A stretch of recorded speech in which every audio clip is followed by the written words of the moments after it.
Indiana football dropped its fourth consecutive game in heartbreaking fashion as the Penn State Nittany Lions took down the Hoosiers in State College. This was arguably the best Indiana has looked all season long as they went toe-to-toe with a top 10 team in the nation. Quarterback Brendan Sorsby put up an impressive 268-yard and 3-touchdown performance, including the season-long 90-yard touchdown to Dikise Carter.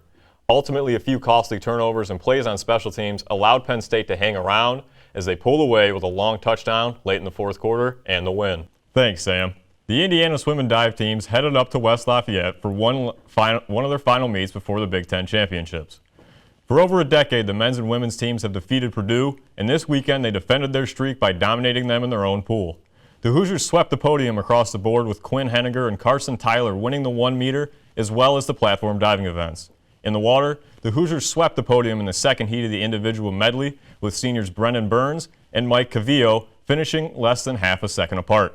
The Hoosiers continue to show how versatile they are with swimmer Mackenzie Lewis winning the 100 breast and the 400 free. The Hoosiers are fired up for their final meet against Louisville this weekend. Thanks, guys. This week's Hoosier Highlight Athlete of the Week is a woman who's been on a tear since August. We're talking about the junior setter from Fishers, Indiana, Cameron Hayworth. So far this season, Hayworth picked up her 100th career service ace, becoming the 11th player in IU history to hit the 2,000 career assist mark and set IU's rally-era record for service aces with her 132nd versus Nebraska. And this week, Hayworth added 28 more assists to her career total in a sweep over Michigan. Hayworth's huge impact throughout the season for the Hoosiers thus far has earned her Big Ten Setter of the Week. And with 12 matches left on the season, Hayworth looks to continue climbing IU's all-time ranks and bringing Indiana to more victory. That's all in this week's Hoosier Highlight Athlete of the Week. Back to you two at the desk. The Hoosier Highlight Athlete of the Week is women's volleyball player Maddie Saris.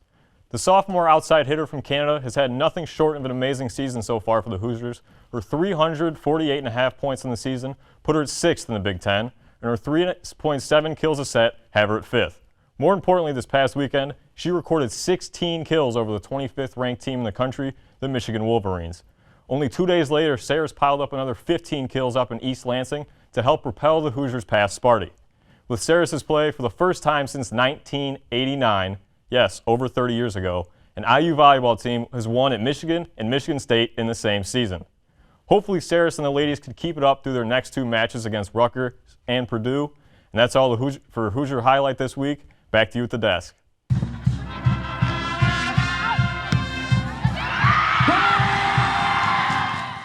It was another beautiful Sunday for soccer at Bill Armstrong Stadium as the Indiana Hoosiers hosted the number 18 in the nation, Northwestern Wildcats, for their third Big Ten matchup of the season.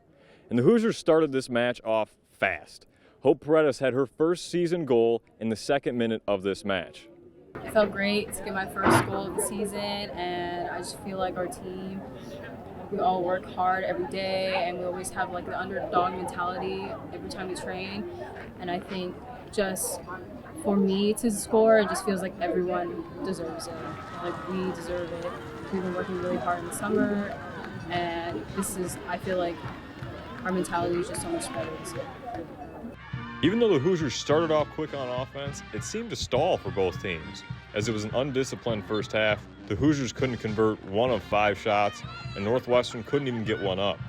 Coach Van Bennekom thought the Hoosiers could have put Northwestern away in the first half, but instead the Wildcats lingered around all game. Close calls in the second half, but no one could find the back of the net after Paredes in the second minute. The Hoosiers would end up leading the Wildcats in every offensive statistic and got the 1-0 win. Coach Van Bennekom had this to say after the victory. Huge win for our team. I think they starting to see the evidence of the work we put in and the pressing and the running. And I'm so happy for them, and obviously great start of the Big Ten season, but I told them at the end I'm not even surprised anymore. So maybe a little bit at the front when we started, but now this is the new normal. And as Coach Van Bennekom said, it's expected of this team to win this season. The Hoosiers add another tally to the win streak, making that 6 in a row. They moved to 9-0-2 overall, staying undefeated. They will then head to Columbus this Thursday to face the Ohio State Buckeyes for another Big Ten matchup. And for IUS TV Sports, I'm William Stewart. After 11 matches on the season, the Hoosiers were finally handed their first loss of the season up in Columbus at the hands of the Buckeyes, 2-1. Except this past Sunday, the Hoosiers had the chance to get out of the loss column as they hosted the Minnesota Golden Gophers. The first half was rather lackluster for both squads, as there was not a single shot on goal and only 4 taken in totality. The first shot on goal was taken by Minnesota in the 50th minute, and 13 more shots came in the second half from both sides, but neither team could get one to go. Therefore, a 0-0 draw ensued. Jamie Gerstenberg picked up 3 saves for IU, marking her 25th career shutout, and Megan Plashko only had to make 1 save the whole match for Minnesota. And an issue to the lack of offense was the fouls. There were 8 total in the first half, and 14 more came in the second. And Indiana assistant coach Tim Verschuren had something to say about Indiana's mentality after the tough week. And the girls showed today that they picked that up and they made the most of it, because they literally threw everything at us from the first minute. So not even towards the end of the game, but from the first minute they threw everything at us. And obviously the keeper did a great job, Jamie, as well as our back line, who obviously have played a lot of minutes so far. And to be able to do that, and second game in a week with limited rest time in between games, credit to them, credit to the effort, and we're really proud of how the team rallied from the first half of Ohio State, and then after Ohio State still not getting a tie or a win going into this game. So yeah, nothing really changed in our mentality going into this game. The Hoosiers now stand at 9-1-3 overall and 3-1-1 in conference play. The Hoosiers' mindset clearly won't change no matter the outcome of their matches, as their focus now changes to Sunday before they head up to West Lafayette to face off against a Purdue team that's 0-4-1 in conference play this season. And in Coach Verschuren's words, he's looking forward to getting a win and getting that golden boot back to IU for the first time in a long time. For iOS TV Sports, I'm William Stewart.